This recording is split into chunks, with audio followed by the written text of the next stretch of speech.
안녕하십니까 성도 여러분. 오늘은 제4기 셋째 날 12월 14일 화요일입니다. 말씀의 제목은 나무 위에서 저주받음이라는 제목으로 함께 말씀의 은혜를 나누겠습니다. 나누기 전에 우리 함께 기도하겠습니다. 하늘에 계신 아버지 하나님, 오늘 저에게 다시 귀한 은혜 주셔서 감사합니다. 오늘 특별히 또한 신명기 이 말씀이 신약 속에서 얼마나 잘 인용되어지고 시적절하게 사용되어졌는지를 신약 속에 나타난 신명기의 말씀을 다시 살핍니다.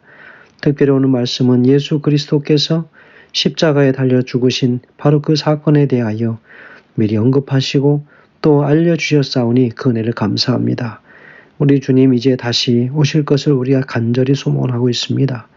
다시 주님 오실 그 길을 우리가 든든히 예비하게 하시고 신약 이 모든 말씀 속에 묻어져 있는 이 신명기의 말씀, 신명기 그 시대에도 이미 예수님의 십자가의 죽으심과 부활하심과 다시 오실 것에 대하여 이미 말씀해 주셔서 이 시대에 우리가 다시 놀라운 성령의 역사에 대하여 다시 한번 깨닫사오니 주님 주신 말씀 감사히 우리가 보고 이 말씀이 우리의 삶에 참으로 다시 오실 주님을 맞이할 우리 예수 그리스도의 제 이름을 간절히 소망하는 모든 믿음의 백성들 위해 여전히 함께하게 하시기를 예수님의 귀하신 이름으로 간절히 기도합니다.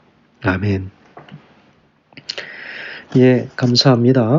나무 위에서 저주받음이라는 제목으로 함께 말씀의 은혜를 나누겠습니다. 오늘 전체 이 말씀의 이 본문은 신명기가 아니라 신약 속에 묻어져 있는 신명기의 말씀, 오늘 특별히 갈라디아서 3장 1절로 14절까지 나타나 있는 이 말씀들 속에 특별히 신명기의 말씀이 어떻게 사용되어지고 어떻게 적용되어졌는지를 살핍니다. 특별히 신명기 27장 26절 그리고 21장 22절 23절의 말씀을 어떻게 사용하고 있는지를 오늘 우리 다시 한번 조명하게 되목이나요 감사하게 생각합니다. 자, 오늘 본문의 말씀처럼 나무 위에서 저주받음이라고 하는 이 말씀입니다. 자, 먼저 그러면 신명기 27장 26절에 있는 말씀을 먼저 읽습니다. 이 율법의 모든 말씀을 실행치 아니하는 자는 저주를 받을 것이라 할 것이요 모든 백성은 아멘 할지니라 라고 이야기합니다.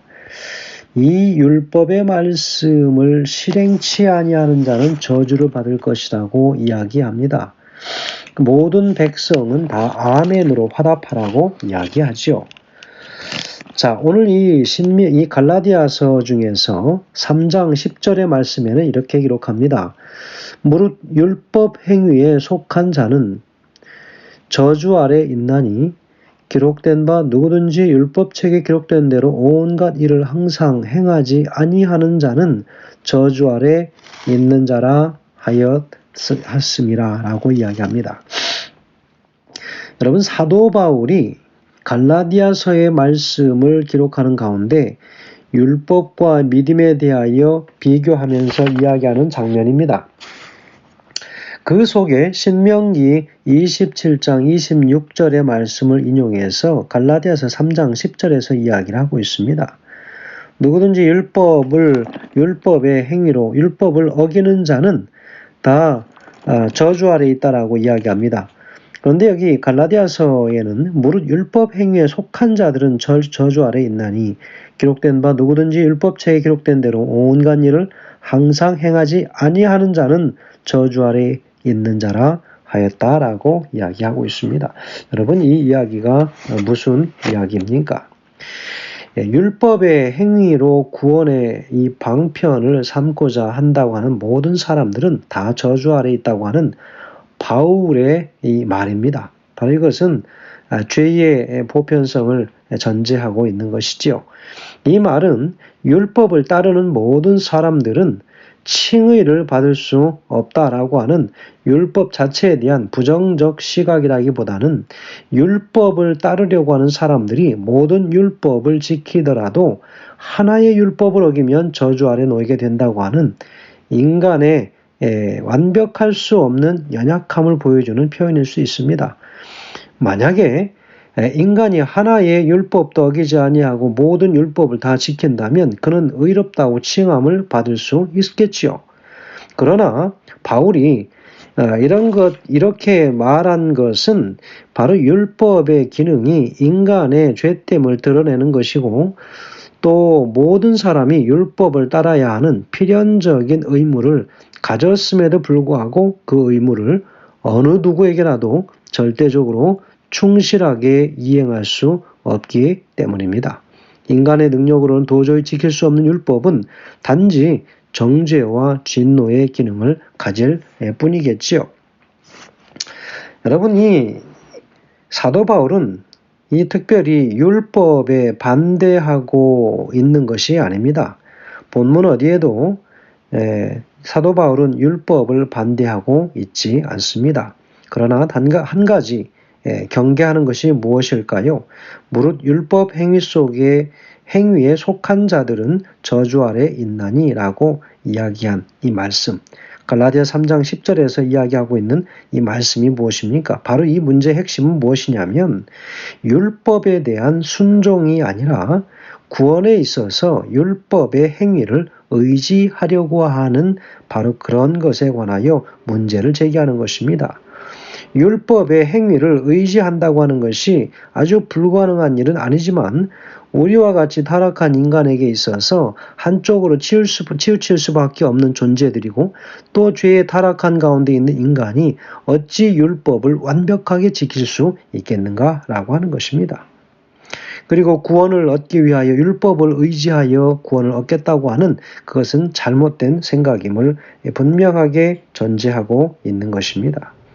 그래서 사도 바울은 우리가 율법의 행위를 통해서 구원을 받는 것이 아니라 우리를 위해서 그리스도께서 죽으셨다고 하는 사실을 믿는 믿음을 통해서 우리가 구원을 얻는 것이다 라고 강조하고 있는 것이죠. 그래서 사도 바울은 여기에서 그리스도께서 십자가에서 우리를 위해서 치르신 십자가의 죽으심의 희생이 얼마나 귀한 것이냐라고 하는 것을 강조합니다. 바로 그것이 갈라디아서 3장 13절의 말씀이지요. 그런데 여러분, 갈라디아서 3장 13절의 말씀은 신명기 21장 22절 23절의 말씀을 그대로 인용하였습니다. 자, 본문의 말씀 읽습니다. 신명기 21장 22절 23절입니다. 사람이 만일 죽을 죄를 범함으로 내가 그를 죽여 나무 위에 달거든 그 시체를 나무 위에 밤새도록 두지 말고 당일에 장사하여 내 하나님 여호와께서 내게 기업으로 주시는 땅을 더럽히지 말라.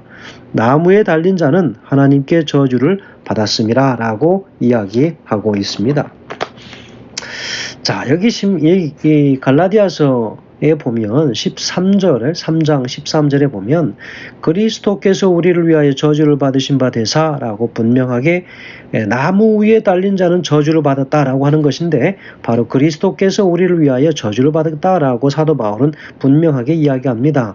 율법의 저주에서 우리를 속량하셨으니 기록된 바, 어디에 기록된 바요? 바로 신명기의 21장 22절 23절에 기록된 바, 나무에 달린 자마다 저주 아래 있는 자라 한다라고 이야기하고 있습니다.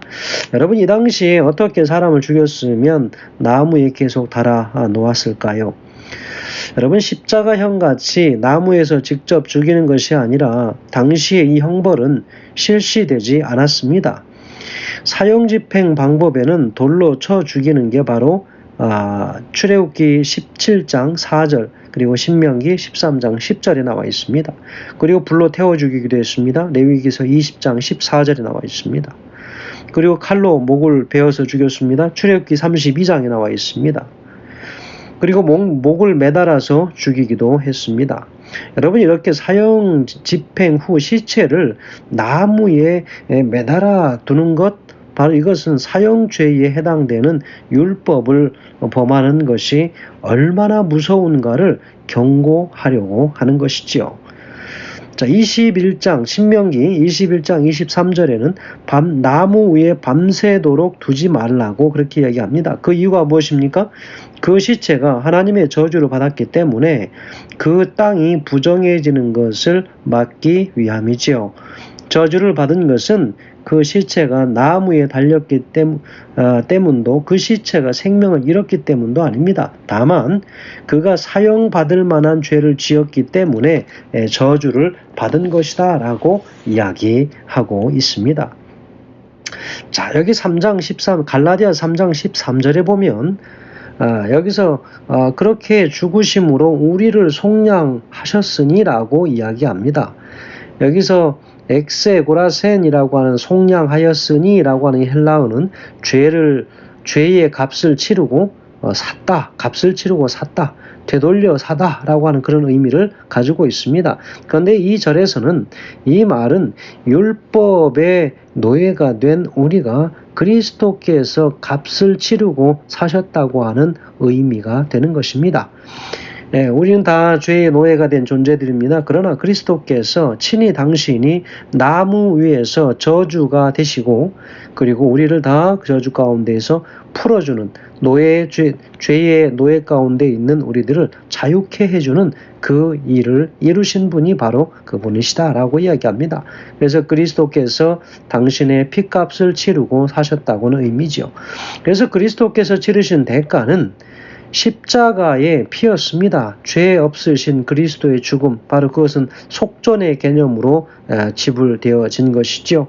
그래서 아들을 나무에 달리게 하신 바로 저주까지 받게 하시는 것은 우리 아버지 하나님의 사랑에 기초한 것이라고 하는 것을 오늘 우리는 보게 됩니다. 이처럼 갈라디아서 안에도 특별히 신약 속에서의 신명기, 그 중에서 오늘 갈라디아서의 바로 갈라디아 3장 10절의 이 말씀과 그리고 13절의 말씀이 신명기의 말씀들을 인용하고 있으므로 특별히 예수 그리스도의 죽으심을 나무 위에 달린 자마다 저주를 받았다. 얼마나 그 죄가 치욕스럽고 끔찍한 죄면 그렇게 죽었는가. 그러나 사도 바울은 그 말씀을 인용하면서 우리 인간의 죄의 끔찍한 그 치욕스러움을 다시 강조하면서 죽으실 필요가 없으신 예수 그리스도이시지만 우리의 죄를 위하여 당신의 피를 흘리시고 그 피값으로 우리가 다시 산바된 존재들이라고 하는 사실을 참으로 아름답게 설명하고 있는 것을 오늘 우리가 볼 수 있겠습니다. 자, 엘렌 화이트가 기록한 부조와 선지자 63페이지에는 이렇게 기록합니다. 그리스도 밖에는 아무도 타락한 사람은 율법의 저주에서 속량하여 하늘과 조화시킬 수 없었다. 그리스도께서는 죄에 대한 책임 그리고 거룩하신 하나님께 매우 가증함으로 아버지와 아들을 틀림없이 분리시킬 죄의 수치를 자진해서 떠맡으실 것이었다라고 기록합니다. 예수 그리스도 한 분 밖에는 인간의 죄를 해결하시고 또 그분 밖에는 우리를 위하여 십자가에 죽으실 수도 없으셨다라고 하는 것을 분명하게 이야기합니다. 영감의 글에는 이렇게 기록합니다. 살아남은 이들 225페이지. 저주를 대신 받으신 그리스도, 사람의 대리자요 보증인이 되신 그리스도께서는 사람의 죄악을 담당하셨다. 사람을 율법의 저주에서 속량하시기 위하여 그리스도께서 대신 저주를 받으신 것이다. 각 시대의 아담의 후손들의 죄악은 예수의 마음을 짓눌렀고 범죄로 인하여 나타내신 하나님의 진노와 불쾌하심은 하나님의 아들의 심령을 경악으로 가득 채웠다라고 이야기하고 있습니다. 우리 예수님께서는 십자가의 죽음으로 우리가 받아야 할 저주를 대신 받으신 것이고 우리에게 구원의 길을 열어주시고 당신의 피값으로 사신 이 구원의 길, 특별히 죄의 노예로부터 해방되는 참으로 참된 길을 오늘 우리에게 선물로 부여하신 것임을 오늘 우리는 기억해야 할 것입니다. 성도 여러분, 나무 위에서 저주받음이라고 하는 이 귀한 제목, 이것은 단순한 그저 제목이 아니라 예수 그리스도께서 우리에게 피값으로 주신 새 생명임을 다시 한번 기억하게 하셔서 이것은 저주가 아닌 우리에게서 참으로 놀랍고 귀한 하나님의 축복임을 다시 한번 기억하셔서 우리가 이제 한 해를 마무리하는 이 시간쯤에 우리가 하나님 앞에 다시 한번 우리의 모든 이 죄들, 그렇게 귀한 피를 흘리심으로 죽으셨음에도 불구하고 우리의 삶을 통하여 자진하여 다시 죄의 길로 들어가지 않도록 우리의 삶을 다시 한번 하나님께 재헌신하고 다시 회개하여 깨끗한 존재로 다시 거듭나는 귀한 놀라운 시간들 되게 하시기를 우리 주의 이름으로 간절히 축원드립니다. 감사합니다.